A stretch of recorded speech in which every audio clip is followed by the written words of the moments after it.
Welcome sports fans, welcome back to another video. I'm your host Shemar. I'm Rush. And this is This or That Sports TV, the place you guys come to get the best, most riveting and interesting sports discussions on the internet. Yes people. So we're having our 4th episode. Number 4 of Keeping Up with the Reggae Boys. Let go. Yeah, so what are we talking about today?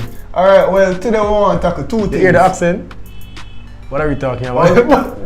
Go ahead, go on. But that's an American accent. It's gotta be British. It's gotta be British, mate. British, mate. Yeah, what we talking about today? Yeah, come on, bro.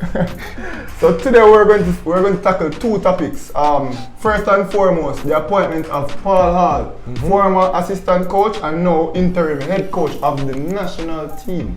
More pride and joy. Then we're just going to go through a few of his, historical points about his career, so on and so forth, and then speak about what we feel about his appointment and the national program going forward with him at the helm. Then we're going to be talking about Shemar Nicholson having a wonderful season in the Jupiler Pro League in Belgium. Scoring, we did not tell them yet. But yeah, we're going to talk about his big transfer, his rumors.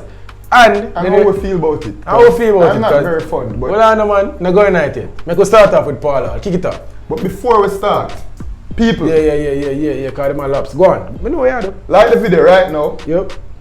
If you're not subscribed, please subscribe. Yep. And if you are subscribed, make sure it's somebody else subscribe. All right. Let's get right into it. Run it. Paul. Let's talk about Paul. What do we know about Paul, Joe, man? Alright, well, essentially we know that Paul Hall is a dual national. Obviously an English citizen and a native Englishman. However, because of Jamaican heritage, he opted to play for us. He was a pivotal part in our qualification to the '98 World Cup, right? And he was even a part of our program even after that World Cup. He played 3 games in the World Cup and he was an outstanding player. Overall playing 48 games for Jamaica. Scoring 14 goals. Scoring 14 goals. That's not good bad. output. Not bad.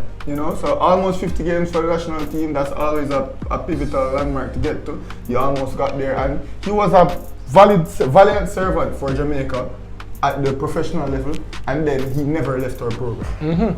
Also played 3 of 3 games in the World Cup. Yes, his club career. So he played the bulk of his games for Portsmouth in England.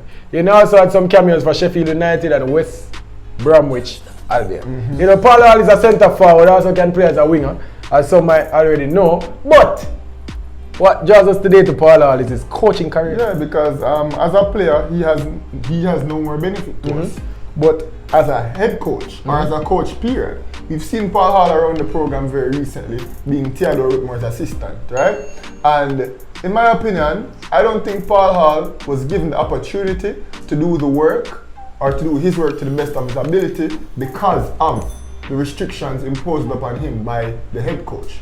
So now that he is currently the interim coach, I think we'll get more of a chance to see his abilities and his philosophies and so on and so forth that he will bring to the program. For the viewers out there, let's talk about his experience. Well, what experience does Paul Hall have? Well, we look at his CV, we see that he is associated with the QPR program, and that is a big English club. Very popular English club, currently playing their senior football in the championship. However, being a part of QPR, he is the head coach of the QPR under-23s. Do you want to speak more about his under-23 coaching career? Yeah, so he's the head coach. He's playing in the Professional Development League. That's the league below, the Premier League 2. Yeah. Right, so it's not quite the, where would I call it? The top under-23. It's not the top under-23 league second tier under-23 league in England. But, he's doing well there. And for Jamaica, I like what I hear from Paul Hall in terms of the press conference that he did last week, and I'm looking forward to seeing Paul Hall. Yeah. All right. So let's transition quickly. Before we go to Shemar Nicholson, let's talk about our friendly with Peru. It's rumored that some of the players have pulled out of participating in that friendly. Yeah, from what I have heard, the most notable omission thus far is Andre Blake, and I haven't garnered a reason as to why he opted out of playing in that friendly. However, I am actively trying to get in contact with I would speculate personal reasons, but I think it's very important. For the captain to not be there, I don't think it will be any other reason other than something very important, something very personal. Just say it. speculating, of course, people. But we're not spend too long on this. Let's talk about the big news this week. Shemar Nicholson versus Spartak Moscow in Russia. But before we even go into his transfer, my oh my, Shemar Nicholson has been having an outstanding season in Belgium.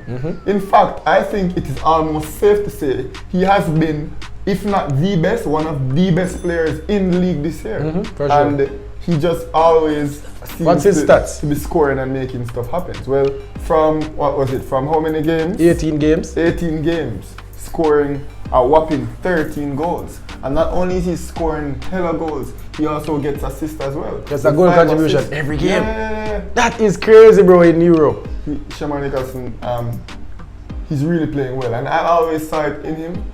As a Jamaican forward, he started out very well for us, and he was always one of my favorite strikers.